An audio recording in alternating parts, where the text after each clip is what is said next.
Hi everyone, welcome to Naknut Gardening. It has been a while. I definitely am okay with posting infrequently because I have so much going on. Since the last video I posted, we went over cold hardy crops, so we'll touch upon that. Of course, that season is coming to an end. I don't even think that Los Angeles really had much of a winter. A lot of my cold hardy crops flowered, the broccoli, cabbages.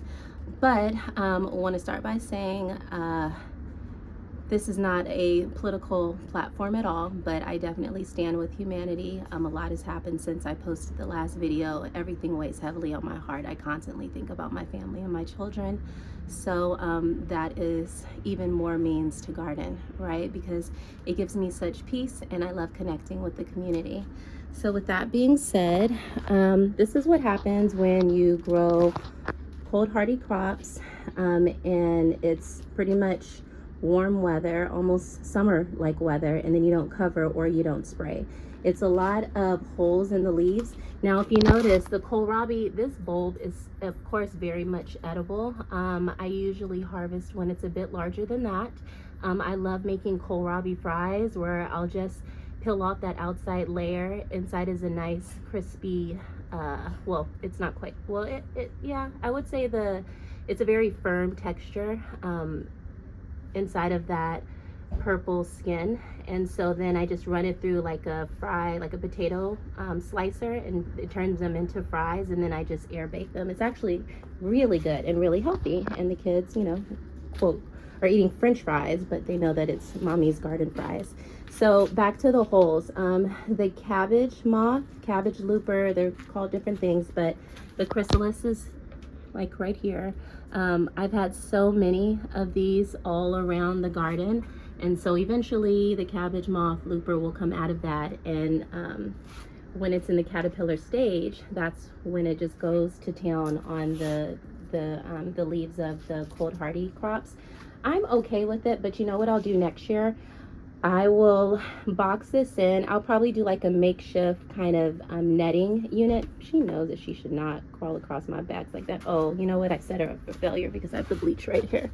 I don't bleach outside, but I stepped in her wonderful dropping the other day and I had to bleach my shoes. Anyway, so yes, next year what I'll do is I'll cover so that moth can't lay its eggs. But we've been enjoying the kohlrabi. What else to tell you? I have some lemon balm here. That's a marshmallow plant. My fingernails are dirty because I'm a gardener. We love that for me. The Mexican oregano and lemon balm there. Now the sweet potato has really done well. It held on throughout our quote-unquote winter. But I anticipate that to take off in that bottom tier. Now it's my understanding, this is my first time growing sweet potato, it's my understanding that the foliage can get quite large. At that point I'll figure that situation out. I have garlic here. Purchase, oh look, another chrysalis right there. These little guys are everywhere. That one looks a little browner than the other ones that are more of like an off-white, so I wonder if that's a different type of moth than I usually see. Anywho, that's garlic in the back. The garlic is loving itself, and I'm loving it as well. Well, we'll see once I harvest how large those bulbs are. Didn't get cold. I would say our coldest night was maybe like 39 degrees for an hour or two. So we'll see how this garlic will produce when it's time to harvest. Here, strawberries are starting to take off. I have purchased strawberries from a local farmer's market.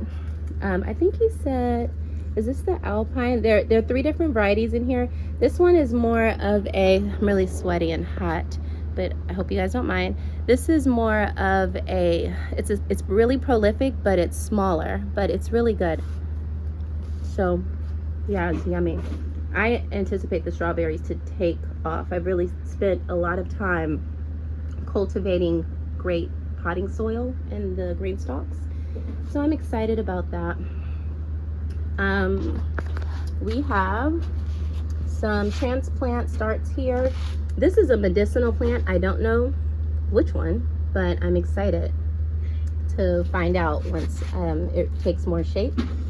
tomato. I believe this is echinacea. We all know I'm terrible at labeling, but I don't know, it's kind of a nice mental challenge for the old noggin. More cold hardy crops. Updates on the mushrooms, did not do well. And that's because we've gotten like little to no rain, and it's been just blazing hot, and it's just cooked the straw. And the mycelium, the mushrooms love more of a dark, damp environment. That's fine. We did have mushrooms, however, this one, the king trumpet, this is the area that the mushrooms will thrive. I grew wine cap here, so now I know, instead of purchasing those fruiting blocks or not really fruiting blocks, the mycelium to spread everywhere, I'll focus on areas that stay, relatively shaded, and we'll go that way. Is that a mosquito? That's another thing, the mosquitoes are coming out and they will attack me. Compost is doing well. All right, so our dark leafy greens here, we have collards, we have mustard greens, we have arugula. Some of the arugula has bolted, some is holding on strong. I just have these here because it's open space, and you never really want your soil just to bake. You always want some type of mulch on top, so the microbiome, all of your healthy activity in the soil excuse me, is well protected. You don't want the sun just blazing on it and killing it. I have chives, horseradish, and that should be parsley. Excuse the noise in the back, city life. We have the satsuma here. This is going to be a great satsuma year. You want to know why? Because, okay, so second year, of course, I'm paying a lot of attention to the potting soil. I'm learning that it's so important. Take your time before you go and plant. Really pay attention to the soil. And I just threw compost on top. But look at all these flowers, and the little bulbs are starting to pop through. So that's nice. This is a papaya that I will transplant in there. Our peach, right? Our peach is starting to wake up. Yes. What is that? Babcock. Our Babcock peach. See there? So it's no longer dormant, it's waking up. So what I'll do is I'll put a nice healthy layer of compost on top, the homemade compost. Now, you know what? The citrus that are directly in ground still have not fruited. I hope that they will. What I'll do is really pay attention to compost, making sure it's getting all the nutrients. I have nice green growth. The green foliage is beautiful, but same here with this orange. There's a navel in it. This is the Valencia, the other one's the navel orange. Yeah, I'm just not getting the fruit, the flowers and the fruit yet, so I'll be patient, of course. In the back we have sugar cane, dandelion. Oh, I love growing dandelion. It's so nice. Why do we hate dandelions? It just doesn't make sense. Probably, I don't know, let me not go there. But I'm growing this for the root, for the leaf, medicinal purposes, teas. It's a great way to detox the body. So I love growing dandelion. We have some basil, some lettuce here, and then right in the middle is the lemongrass. All right, banana's doing well. Cavendish banana. We do not have a set of fruit yet, but anticipating for that purple flower. There's a pup right there. I'll go ahead and let that continue to grow. You can uproot and pot banana. This was my first experience with doing that. Now, you know what's interesting? When I did that, I got it from here, the ice cream banana. It was right here. That would not have given it much space to do well. See all those roly-polies? Suckers. I mean, I love them, but not when, I love them in my compost pile. Not when they're eating my plants. When I uprooted this, I didn't quite uproot it. It kind of snapped, right? Like, you know, it's deeper down in the soil, but it kind of snapped in half. There were 0 roots. But you know, this growth here is promising. Despite that happening, I would have to review some more YouTube videos. I don't know if that's okay with how you uproot, and you can just put that stalk in soil and it'll continue to grow. So we'll see. I'll give you guys updates on this, but I'll take more time digging out this pup and that pup. Also in the back we have the passion fruit. which is really starting to take over. This is an invasive grower, so just be careful wherever you plant it. It needs a trellis system, but those tendrils love to grab. They're very strong. So we also use the leaves for tea. So I just harvest often, and I kind of direct it where I want it to go. Here is the, what is that? Moringa. That's the moringa. It's sort of like, I'm still learning. All right, I'm a novice. Oh, look at, there's a flower. I've never seen that. Oh, right there. Let's see if, oh, you guys see it right in the middle? That white flower. So I'm still learning. I am a novice family herbalist. I guess I could say that. I'm not taking any coursework, but you know, I think that it's working when I try to not necessarily cure, but tackle an issue with maybe that I'm having or my family. Oh, it's another cluster right there. So I say that to say, if I don't say everything correctly, forgive me, because I'm a novice. So this is moringa. It's sort of like your multivitamin plant. So what I'll do is or tree, I should say, I'll harvest the leaves when I have enough green growth on it. Sorry, I'm just kind of putting you guys in the sun, but and then I'll dry it and I'll powder it, and then I'll put that in gelatin capsules. Right now, what my husband and I are taking when we remember to are like the rinds of our lemons. We have a lemon tree in the front. So it's my understanding that those rinds, the rind is really healthy for you. I think, is my phone about to overheat? Sorry guys if it's blurry. So yeah, that's what we're doing. I love powdering. I love learning. It's so much to learn, so I'm just taking my time. It looks a little, excuse me. There we go. All right, let's move along. I haven't talked to you guys in so long, so I feel like I'm going off on little tangents, but I'm glad to be back. So we have arugula here. Different things here, like turmeric and ginger. So just trying to get those to pop up. What else? So we have this. So what I've learned, the pak choi is much better in warm weather than the bok choy. So the pak choi, I harvest, stir fry, really good. Maybe like some carne asada, bell peppers, onions, delicious. Nasturtium, I eat about, whenever I come out, I like to eat a leaf. A medicinal plant. The leaves are edible. It's kind of like a spicy taste to it. I love putting it in like fish tacos or any kind of taco, really, burritos. The flowers are also edible too on the nasturtiums. Let's see. Our apple, this does really well. It's just an Ann apple. Nothing special other than it's not from the grocery store, which is special enough in itself. So that's starting to wake up. Ooh, so these little guys, I've definitely had to become more comfortable with spiders in the garden. This is the spider, I don't know the name. Maybe if you do, drop it in the comment. But I've noticed that it has different colors. This one has like white specks on it. There's sometimes I'll see like orange or red, and so I just call this spider Skittles. You see the green eyes? It's kind of cool. I mean, I don't like when it's like an inch away from my face, but this distance is appropriate. The cucamelon has finally taken off. Look at this. But you know what? These male flowers are so stubborn. I've eaten maybe 5 off of this, but for all of this green growth, still waiting on my men. Come on, men. These are all female flowers. So yeah, the bees are starting to come back now. And then the loofah. I grow loofah over winter because there isn't really another crop that, you know, I would like to dedicate this cattle panel space towards, and it does well. So these will be our body sponges, our dish sponges. I'm not sure if this will be enough for a year. Maybe. It depends on how large it gets and how I cut it and stitch it to make like a body sponge. But I think I have about 10. It's still growing, but it seems like it's slowed down a bit on the female flowers holding their fruit. So we'll see. I'm okay with 10 though, that's fine.